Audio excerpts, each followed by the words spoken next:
La renovación del teatro en el Renacimiento. La llegada de las teorías renacentistas al arte teatral cabe situarla a finales del siglo XV. Los textos de Aristóteles se conocían relativamente poco, solo a través de manuscritos, y fue en 1508 cuando aparecieron impresos por primera vez gracias a Aldo Manusio. Los nuevos eruditos humanistas que buscaban el ideal clásico grecolatino en esas teorizaciones tuvieron que luchar contra la firmeza con que se mantenían las libres experiencias que había supuesto el teatro medieval. Gracias al espíritu investigador que caracterizó los últimos años del medioevo, al terminar el siglo XV empezaron a desarrollarse los géneros dramáticos. De esta manera se conoció la comedia antigua mediante manuscritos de Plauto y Terencio, e incluso la tragedia a través de Séneca. A partir de ese momento, el teatro pasó a ser no solo materia de estudio, sino de escenificación. Volvía a cobrar el vigor y actualidad de antaño. Los poetas, además de componer textos que seguían fielmente las unidades clásicas, acometían quehaceres prácticos. En los 6 libros del arte poética de Tricino se advierten las inquietudes de un hombre de la escena. Idéntica vocación profesional se percibe en Minturno, en la que aparecen no solo pocas consideraciones prácticas sobre la puesta en escena. Scaligero, Segni, Cintio, Castelvetro fueron otros humanistas que, apoyados con mayor o menor rigor en los preceptistas grecolatinos, añadieron a veces curiosas matizaciones a los incompletos tratados clásicos de los que partían. El Concilio de Trento, con actas editadas en 1564, supuso un cierto freno a las ideas de renovación que habían alcanzado las teorías escénicas. Sus dictámenes afectaron a la libertad de la poesía dramática, sobre todo a la profana, los límites de la ficción, es decir, el problema de la falsedad literaria, el desequilibrio entre verdad poética y verdad natural, y la cuestión de la verosimilitud. Estas limitaciones tuvieron inmediata contestación en posturas como la de Giordano Bruno, cuyas ideas fueron siempre contrarias a los criterios tradicionales. Además de estrenar con éxito obras como El Candelabro, su teoría de la creación poética defiende la idea del genio creador. La poesía, según él, no era mantenida por las reglas, sino que éstas se derivan de la poesía. El artista es, pues, el único autor de sus propias normas, existiendo tantas como artistas, ya que la libertad del verdadero poeta obedece a una necesidad interna. Este tipo de hombre de teatro renacentista proponía un concepto de puesta en escena que, además de requerir gran destreza con los elementos visuales del espectáculo, exigía un dominio y conocimiento total del texto literario, pues su escenificación debía determinar los ejes de la acción principal, los movimientos y, en definitiva, el orden de la ejecución de la obra. En este sentido es de destacar el arte del director de escena anónimo que escribiera Il Coraggio, pues además de notar la excelencia y versatilidad de la moderna pintura frente a la fijeza de la escena clásica, trata de cuestiones tan técnicas como la medida del discurso desde el escenario y las propias obligaciones del corago. Como hemos comprobado en el capítulo anterior, el teatro en la Edad Media se caracterizaba por no tener un espacio escénico fijo. Si en su vertiente profana apenas existía el concepto de escena, en la religiosa el teatro centraba sus actividades a partir de la iglesia. No obstante, las realizaciones populares de finales del siglo XV empezaron a tener un cierto tufillo renovador al basarse en las inquietudes de una nueva y pujante clase social, la burguesía, que iría desplazando en importancia económica a la nobleza, debilitada por fin de la estructura feudal. En este sentido, el citado Miser Patelin es todo un ejemplo de la presencia social de la clase media. Su corta galería de personajes procede casi exclusivamente de la burguesía, ya que incluso el rústico pastor demuestra un ingenio alejado de la inocencia medieval. En Toscana, desde el siglo XV, había fiestas religiosas en torno a cofradías y hermandades, que consistían en pequeñas escenificaciones de fragmentos de las Sagradas Escrituras o de vidas de santos hechas por jóvenes actores que recitaban o gesticulaban tras largas prácticas. Estas, llamadas sacras representaciones, contaban con un evidente tono popular dentro de su espíritu religioso, pues sus fuentes no son otras que las laudes o cantos religiosos, breves dramas llenos de poesía que pusieron en circulación los discípulos de San Francisco por pueblos y aldeas. Las sacras representaciones contaban con una estructura más sencilla que los misterios franceses, mitad cortejo, mitad actuación, en donde junto a canciones y bailes comenzaron a aparecer trucos escénicos al servicio de las batallas y milagros que se contaban sobre los tablados. Estas representaciones contenían suficientes elementos de farsa para, poco a poco, concentrarse en pequeños núcleos de acción, en donde cada actor hablaría su dialecto de origen. Se trazaba así el primer esquema de lo que algún tiempo después sería la comedia del arte. Mayor incidencia para el teatro tendría el establecimiento de un lugar arquitectónico determinado para su realización, como justa correspondencia entre nueva escena y nuevo público. Este empezaba a exigir locales aptos para la contemplación escénica, al tiempo que los artistas fueron reparando en que sus obras podían exhibirse en dichos espacios, con la seguridad de interesar a estos nuevos espectadores, ansiosos de noticias y aventuras escénicas. Los cortili principescos se transformaron en una magnífica síntesis de tragedia,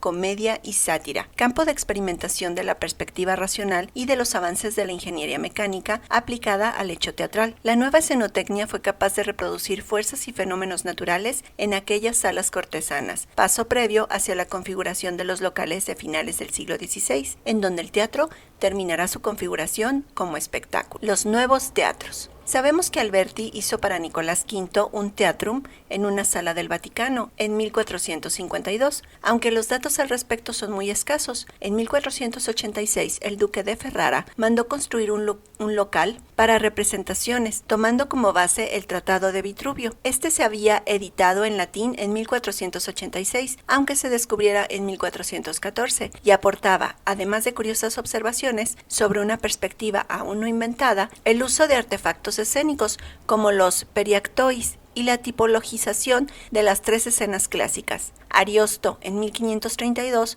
dispuso de un teatro para sus comedias, que el fuego destruyó al año siguiente sin dejar el menor rastro. En general, las noticias de la época nos revelan que los nobles y prelados del siglo XV montaban teatros en sus propios palacios y en espacios más o menos adecuados. El cardenal Riario, en una representación al aire libre hacia 1485, dotó de cuantos elementos fueran necesarios a la escena para que estuviera convenientemente acondicionada. Se dice que fue la primera vez que hubo telones pintados al fondo. A partir de 1580, Andrea Palladio empezó la construcción de un teatro que sería una réplica perfecta del proyecto de Vitruvio. Este, en su aproximación a la perspectiva, no pudo hablar de líneas de fuga ni siquiera del ojo del espectador, tal y como el Renacimiento haría, pero intuyó un centro del círculo al que debían obedecer todas las líneas en proyección. Años antes, modestos teatros de madera habían servido de banco de pruebas. Tras 5 años de obras, en 1585 se inauguraba el Teatro Olímpico de Vicenza, con Edipo Tirano, una adaptación del Edipo Rey de Sófocles, compuesta en escena de Ingegneri y 108 actores en el escenario. El proscenio era rectangular, elevado 1,5 metros sobre la antigua orquesta, que separaba escenario y gradas. Tenía una decoración fija con 5 entradas, 3 al fondo y 2 a los lados, cada una de las cuales disponía de un forillo, auténtica vista de calle que se introducía en el interior de la escena. Un anfiteatro semicircular con 14 escalones y capacidad para 3,000 espectadores estaba coronado por un pórtico.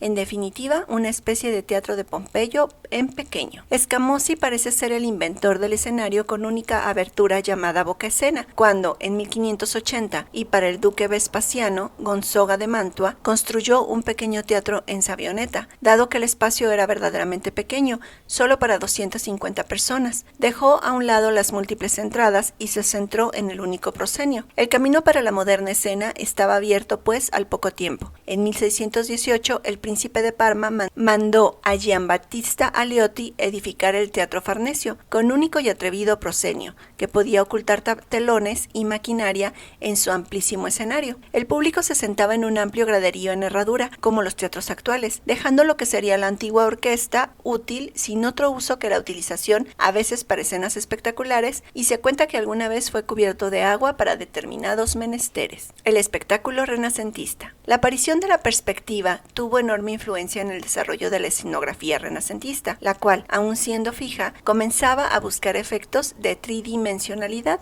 Alberto Palladio, Brunelleschi, Mantegna, Leonardo y Poliziano pintaron para los teatros, siendo este último autor de unos Respetos continuados, donde se encuentra ya el equivalente del término teatro como edificio arquitectónico que lo acoge. Para tan prodigiosos artistas, nada más lógico que proponer una pintura perfecta perfeccionista, como fondo de la acción teatral, efectos que tenderían a incitar al auditorio, que se ilusionaba con telones y otros artefactos diseñados al efecto. Esta era la escena ilusionista, que estaba formada principalmente por un fondo pintado siguiendo las leyes de la perspectiva. Frente a ella, la escena vitruviana, constituida por edificio a la derecha, edificio a la izquierda y fondo. La tercera línea de evolución del teatro renacentista sería la escena circular, con sus propias leyes y disposición dramática. La representación de Manaeshmi en 1486 en un patio del Duque de Ferrara se cita como una de las más sofisticadas puestas en escena del momento. En la acción aparecían 5 casas almenadas y alineadas cada una con su puerta y ventana. Un barco cruzaba el espacio con 10 actores que accionaban remos y vela, de manera que simulara la realidad. Al año siguiente, con la obra de Plauto, Anfitrión, la escena aparecía con un cielo estrellado. Todo esto todavía era contemporáneo al redescubrimiento del Tratado de Vitruvio. Sus 3 características, escenas clásicas, tuvieron su actualización en los dibujos de Serlio, arquitecto y ensayista bolonés, que concretó los espacios para la comedia,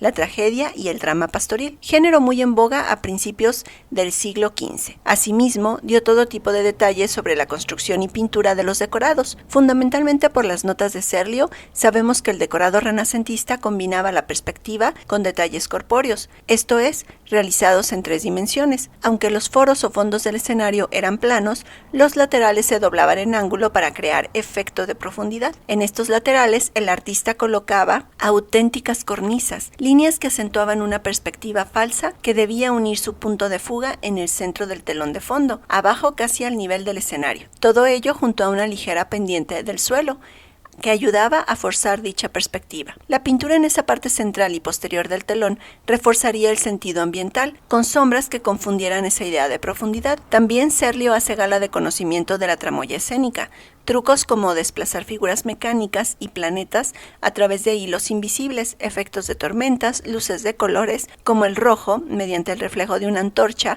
ante botellas llenas de agua teñida con dicha tonalidad, y otras 1000 recetas diversas las reúne en sus 7 libros de arquitectura. Otro gran sistematizador de la teoría práctica de la escena fue Sabatini. En su Práctica di fabbricare scene a macchina Netretti, además de insistir en la utilización de la perspectiva y en otros efectos de espectacularidad, como el del mar en movimiento, propuso las bases para los cambios rápidos de decorado, que, en aquel momento, explica no pocas razones de la moda que en el siglo XVII dominaba la escena, la comedia de acción y evolución permanente del espacio en donde se desarrollaba. Dichos cambios se realizaban con periactois o simples bastidores laterales que hacían combinar sus pinturas con las del telón de fondo. Mientras que se representaba la escena correspondiente, se cambiaban las pinturas de las caras que no se veían de los prismas, las cuales, junto al nuevo foro, ofrecían panorámicas radicalmente distintas de las que el espectador estaba viendo. Cabe comprender que en un tiempo en donde no existía el telón de boca ni las luces podían tener el énfasis de crear el oscuro total, todo lo descrito se realizaba a la vista del espectador, el cual, lejos de molestarse por este trucaje, estaba satisfecho de cualquier ilusión de cambio a sus ojos, que valoraba con tanto más énfasis cuanto más complicada y atrevida fuera la mutación. La sofisticación escenográfica llegó al extremo de proponer la escena mutante o cambiante, gracias a Bastiano de Sangallo, Vasari y Buontalenti, que consiguieron representar el mundo real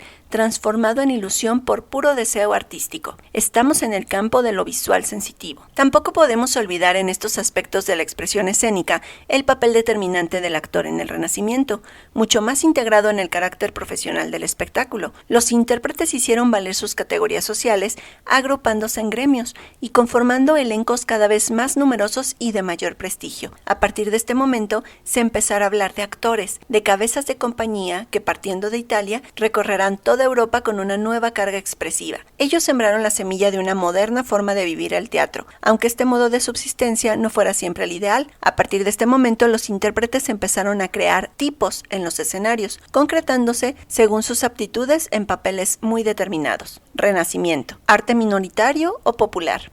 Las especulaciones teóricas y la realidad escénica partieron de similares intenciones. Al cabo de cierto tiempo, cuando los intereses de ambas sufrieron determinados desajustes, una y otra tomaron caminos bien diferenciados. Las primeras reclamando las sempiternas normas que controlaban la producción artística. No se puede crear de cualquier forma, decían, sino según unas reglas, y si éstas habían sido definidas por la patrística helénica, parecían obligados a seguirlas. En cambio, los hombres y mujeres que llenaron los viejos tablados dotándolos de nuevas historias y quienes transformaron salas de palacios en confortables teatros, hicieron aquello que el público les reclamaba. Poco a poco la conocida escisión entre la teoría y la práctica se transformó en un abismo. Los preceptistas atacaron sistemáticamente a quienes, haciendo oídos sordos, escribieron sin sujetarse a norma alguna. Los poetas, en cambio, aceptaron una y otra vez tales recriminaciones, aunque sin apenas rebeldía, siempre volvían a las nuevas fórmulas. La evolución y riqueza de este teatro venía dada por el carácter protegido por la nobleza, sin lo cual la escena hubiera quedado relegada a la simple diversión popular que fue en el medioevo. Aunque el Renacimiento aparente ser arte elitista, dedicado a una minoría privilegiada, próxima al poder, la realidad es que consiguió traspasar los límites del espectáculo culto, llegando en un momento dado a cualquier clase social, de manera que lo que fue un arte aristocrático